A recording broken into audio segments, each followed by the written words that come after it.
नमस्कार आणि आनंद वाटतो आहे की आपण आपल्या भाषेचा गौरव करण्याच्या निमित्तानं सगळेजण इकडे जमलो आहे. पण भाषा रोज बोलायची आणि एखाद्या दिवशी फक्त तिचा अभिमान बाळगायचा अशी गोष्ट नाही मला वाटतं. तर तिचा अभिमान रोज बाळगला पाहिजे आणि ती अभिमानानं बोलली पाहिजे. आणि परवा पुण्यात एका कार्यक्रमात आम्हाला सूत्रसंचालकानं महेश सर होते, सगळे होते. त्यांनी विचारलं की तुला काय वाटतं भाषा किती दिवस टिकेल मराठी? तर मला जरा चिंता वाटली, हसू आलं की भाषा किती दिवस टिकेल असा प्रश्न खूप वर्षांपासून भेडसावतोय. खूप मोठमोठ्या दिग्गजांनी भाषेबद्दलची चिंता व्यक्त केली आणि भाषा टिकेल का नाही हा एक प्रश्न असतो. मराठीची पडझड होते असं वाटत राहतं. भाषा संपण्याचं जे काही कारणं असतात, जगभरातली एखादी भाषा कुठलीही संपली असेल तर भाषा जन्माची आणि भाषेच्या मृत्यूची प्रक्रिया खूप प्रदीर्घ असते. म्हणजे माणूस, एखादा जीव एका दिवशी जन्मतो, एका क्षणी जन्मतो आणि एका क्षणी मरून जातो. पण भाषा जन्मायला पण मला वाटतं 500,000 वर्ष लागत असतील आणि मरायला पण प्रदीर्घ काळ लागतो. एकदाच जर आपली 10 करोड माणसं मारून टाकले तर मराठी लगेच मरेल.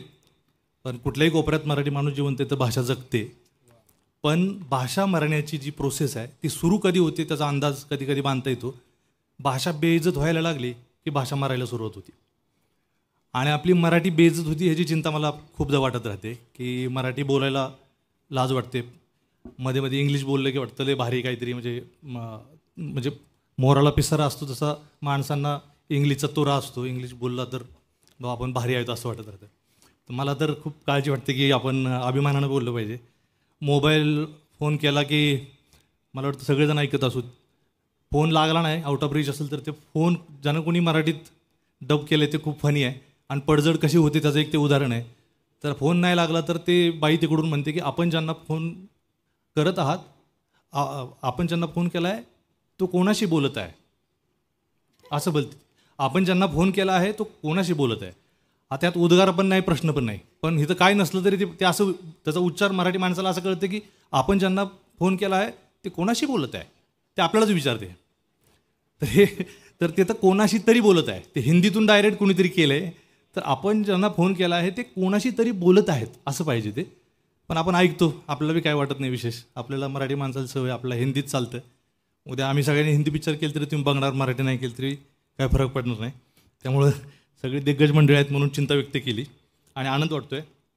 खूप कविता आहेत ज्या वाचू वाटतात इतक्या मोठमोठ्या लोकांच्या. पण माझ्या एक आवडती कवी आहे आणि आवडता कवी अरुण कोलवटकरांची एक कविता आहे. मजनू एका वाळवंटाकडे गेला. मजनू एका वाळवंटाकडे गेला. मजनू एका डोंगराकडे गेला. मजनू एका खजुराच्या झाडाकडे गेला. मजनू एका हरणाच्या कळपाकडे गेला. मजनू त्यांच्या मुख्य काळविटणीला भेटला. मजनू काही कबुतरांना भेटला आणि सगळ्यांकडून त्यानं थोडी थोडी लैला मागून आणली.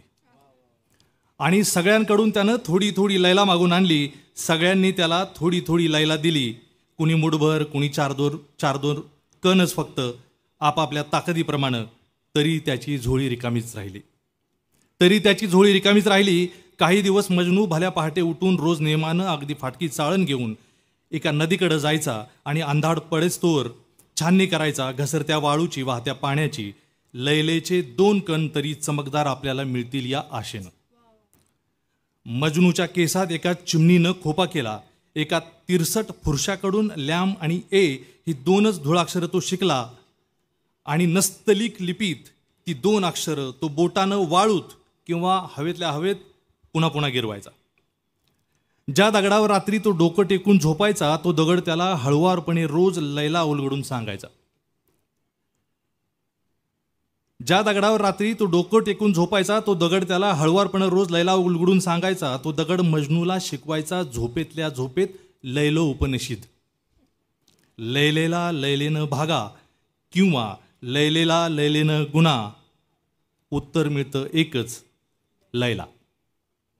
लैलेतून लैला काढून घेतली तर शिल्लक राहते लैला.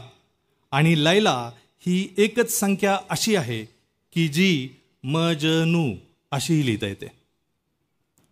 तो दगड मजनूला आश्वासन द्यायचा आणि म्हणायचा भेटेल तुला लैला भेटेल, पण केव्हा? लैलेकडे जेव्हा तू पाठ फिरवशील तेव्हा.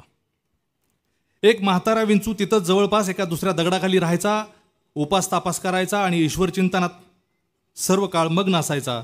त्याला खूप दया यायची मजनूची. आणि एक दिवस त्यानं जी काही थोडी बहुत लैला गुंजभर होती नव्हती त्याच्या नांगीत, ती सगळीच्या सगळी देऊन टाकली एका फटक्यात मजनूला. आणि आभार मानायला सुद्धा तिथं न रेंगाळता तो तीर्थयात्रेला निघून गेला. आयुष्यातले उरलेले 4 दिवस आता परमेश्वराच्या सानिध्यात घालावेत म्हणून. मजनूला दुःख झालं डोंगरा एवढं, मजनूला दुःख झालं तुफान अगदी, मजनूला दुःख झालं धो धो धो. त्यात वाहून गेले किती वृक्ष, किती उंट, किती घोडे, किती खानदानं, किती डेरे. मजनूच्या दुःखानं इरिगेट केला सारा अरबिया. आणि त्यातून कालवे काढले किती कवींनी, किती दास्तानजींनी, कित्येक पटकथा लेखकांनी.